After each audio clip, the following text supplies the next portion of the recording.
Oké, kleine soldaatje, deze is voor jou. Kleine mini yes app. Het is je daddy en deze is voor jou.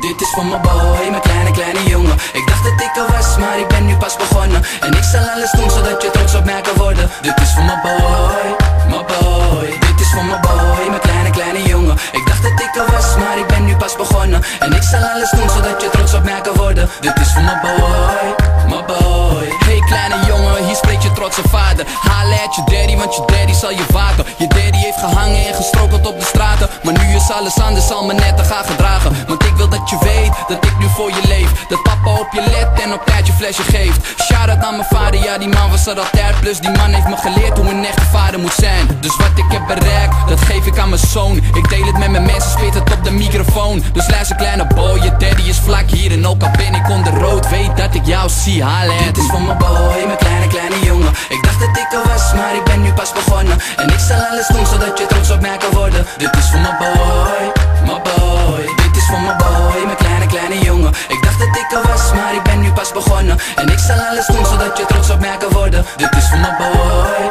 mijn boy. We werden verliefd, uit de liefde kwam jij. 9 maanden lang kwam je langzaam dichterbij. Natuurlijk was ik bang, kleine man, wat denk jij? Maar je maakt je papa en je mama samen zo blij. Nu word ik gewekt door je lach elke dag. En ik hou je hand vast, elke hap, elke stap. En ik snap dat je straks denkt, dit is mijn pad. Maar wat je ook doet, laat je leiden door je hart. En wat er ook gebeurt, ik zal altijd voor je klaarstaan. Twijfel overal aan, behalve daaraan.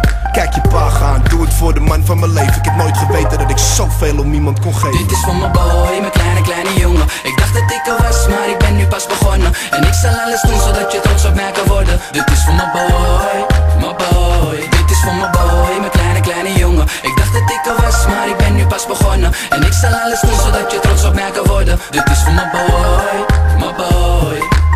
Een nieuwe tijd is begonnen. Ook al weet ik dat je het nu nog niet begrijpt, kleine jongen. Je kijkt naar je pa alsof je net je eerste prijs hebt gewonnen. En doet alsof je wijs bent geworden, ey. 7 uur in de ochtend, papa is kapot. Mijn mama haalt je uit de wieg en legt je in mijn bed. Je kruipt naar me toe met je kleine ronde kop. En je beseft dat je papa ligt te slapen, dus je trekt je papa aan zijn haar zodat je papa wordt gewekt. En je papa die is gek op jou. Check it nou, ben ik helemaal verliefd. Dus ik draai me om en ik zie dat je geniet. Dus ik kus jou meteen op je kleine bolle wangetje. Ben in de ban van een fanboy mannetje. Kom maar lekker liggen op mijn borstkast. En wees niet bang dat ik je loslaat. Dit is voor mijn boy, mijn kleine jongen. Ik dacht dat ik al was, maar ik ben nu pas begonnen. En ik zal alles doen zodat je trots op mij kan worden. Dit is voor mijn boy, mijn boy. Dit is voor mijn boy, mijn kleine jongen. Ik dacht dat ik al was, maar ik ben nu pas begonnen. En ik zal alles doen zodat je trots op mij kan worden. Dit is voor mijn boy.